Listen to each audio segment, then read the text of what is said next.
Hello to you, Stoveminders. It's Thursday, January 21st, 2021, and we are in the middle of the hot stove of Major League Baseball's offseason, when millions are made and we argue over trades.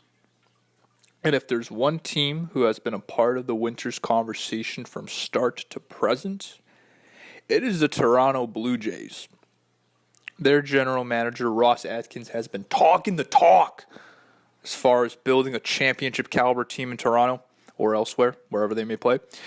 They have a solid core of players already balling in the bigs, talking about shortstop Bo Bichette, a lot of hype around him, as well third baseman Vladimir Guerrero Jr. That guy can hit tanks.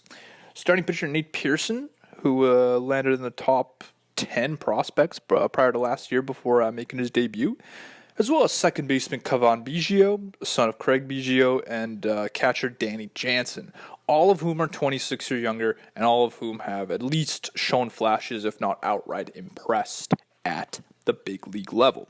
So, for the past 2 months or so, we Stoveminders have been inundated with headlines that the Jays were in on this big free agent or significantly interested in that dude.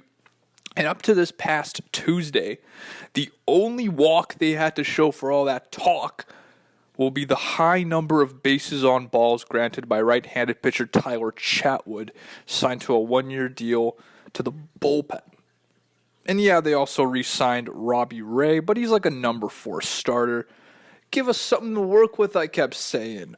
Atkins and the Jays missed out on top free agent closer Liam Hendricks. They couldn't pony up the money for DJ LeMahieu, who stays with their division rivals in New York. But now, after days of speculation leading up, the Blue Jays got their way. Outfielder George Springer will be rocking a blue cap next season, and for the next 6 seasons, he's got a 6-year contract worth $150 million. That's a $25 million a year average, and the exact structure of this contract has not been laid out yet, so I don't know if it's front-loaded or back-loaded or what. If it was my decision, I would front-load this contract because the Jays have a lot of payroll space at the moment. You can imagine 2, 3, 4 years down the line, they're going to have to start giving raised up arbitrations and even contract extensions to your Bichettes and Pearsons and Guerreros and such. So, but for now, it seems to be a pretty even deal, $25 a year. And the $150 million is exactly what Springer was looking for. It's what he was demanding.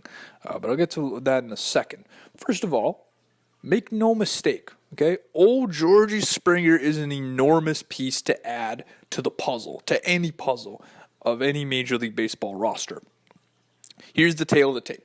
Okay, 31-year-old from New Britain, Connecticut, a 7-year veteran who found great success playing for the Houston Astros, talking 3-time All-Star, 2-time Silver Slugger, and a World Series champion asterisk in 2017 when he was the series MVP.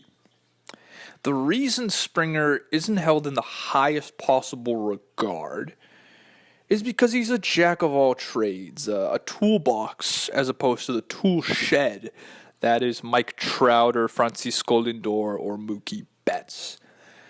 What Springer does have is a career slash line of 270, 361, and 491. A career OPS plus of 131. That's about 31% above average, I guess, firmly above average in all regards.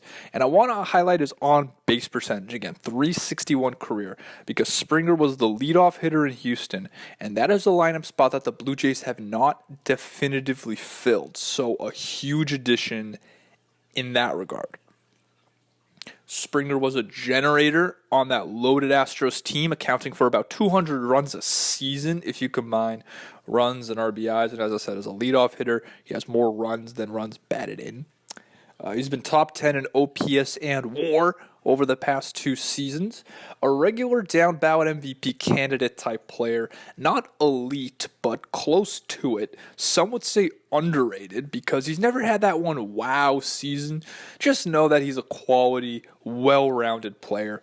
Springer's got power, as he's hit as much as 39 home runs in a season. He can run, and he's decent in the outfield. 3+ defensive runs saved per year on average. He has ample experience in both right field and center field. The question becomes, where does he slot in defensively? The Blue Jays don't really have a good defensive option in their outfield at all, so Springer might have to do a bit of both. You can bet that Toronto would like to keep Lourdes Gurriel Jr. in the lineup. He was their regular left fielder last season, and he's hit pretty well since coming over to the majors from Cuba. And the same might go for hard-hitting Teoscar Hernandez, their right fielder, coming off a career year in 2020. That makes Randall Grichuk the odd man out for now. Who knows if the Jays plan to add another outfielder into the rotation. Keep in mind that Gurriel can also play in the middle infield, and their DH spot is not set. A lot of moving parts for the Blue Jays. So it's up to manager Charlie Montoyo to figure out who's been hitting and who's been slipping on the daily when he fills out those lineup cards. But you can bet George Springer's going to be there on a daily basis and at the top of the lineup. Financially, this is a win for Springer, who held firm in his demands for $150 million. And you can see that Atkins was desperate to make a splash, and he gets a little length out of it. Springer does sign through his age 37 season to become the Blue Jays' highest paid player ever. This is the largest contract ever tendered by that franchise. At the moment, the Blue Jays payroll stands at about $104,104,000, right around league average. Plenty of room to make another big purchase, and they probably should be making purchases, period. Indeed, the morning after Springer Watch ended, longtime Rogers Sportsnet reporter Hazel May, and Sportsnet is one of the 2 major sports networks here in Canada.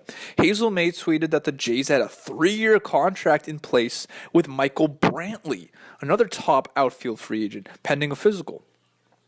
Pretty soon after, a Blue Jays official came out and said, nope, it's not true. We're in talks with Brantley, but we haven't signed him. So, pretty awkward. Awkward enough, at least, since Hazel's employer, Sportsnet, is owned by Rogers, a telecom giant which also owns the Blue Jays. And later that day, Brantley re-signed with the Houston Astros, 2 years, $31 million, was it? $32 million it was. Good for him. Good for him. I'll talk about that in the next video because there's just so many moves went down, and I kind of wanted to focus on the Jays for this one.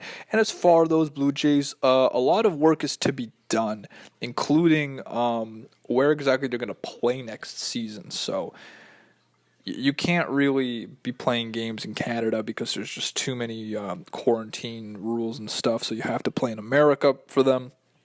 And last year, it was pretty fine. They did it in Buffalo, but AAA baseball should be back this season, or at least that's the plan, meaning the Buffalo Bisons are going to be using that same field again.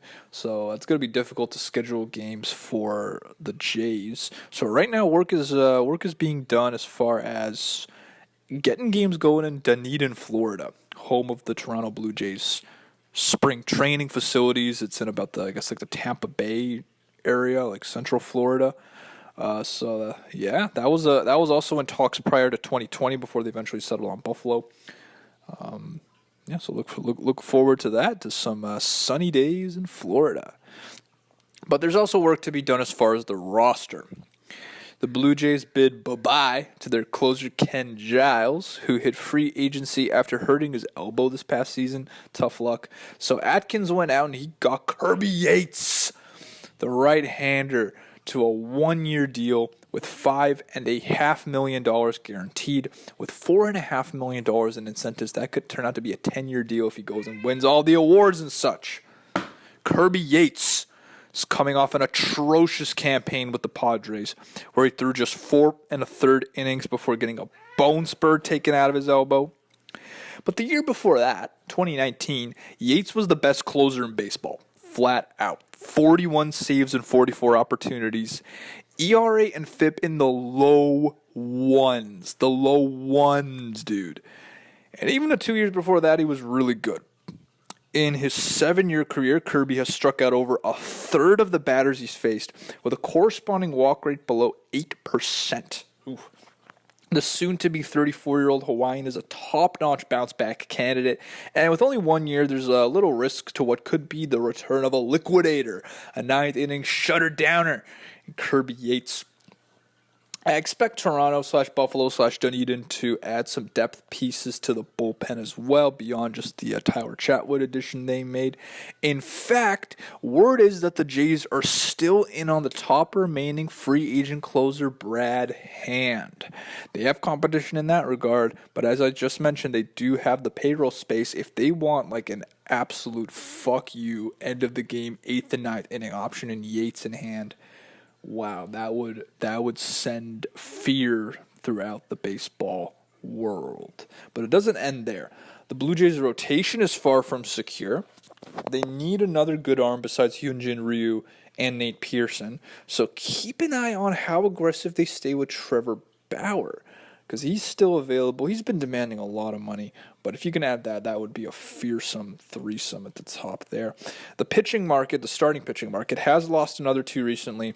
Jose Quintana going to the LA Angels and J Happ going to the Minnesota Twins, both on 1-year, $8 million contracts, curiously enough. I'll talk about those two deals along with the Brantley Astros reunion and the Jason Castro Astros reunion in the next video. And if I haven't mentioned it, because I do keep saying that the Blue Jays need depth, they need depth in the lineup as well. I believe just looking at it, their bench guys aren't too impressive. So work to be done. The Torontos are not done yet. Ross Atkins is still going to be wheeling and dealing. But for now, so long.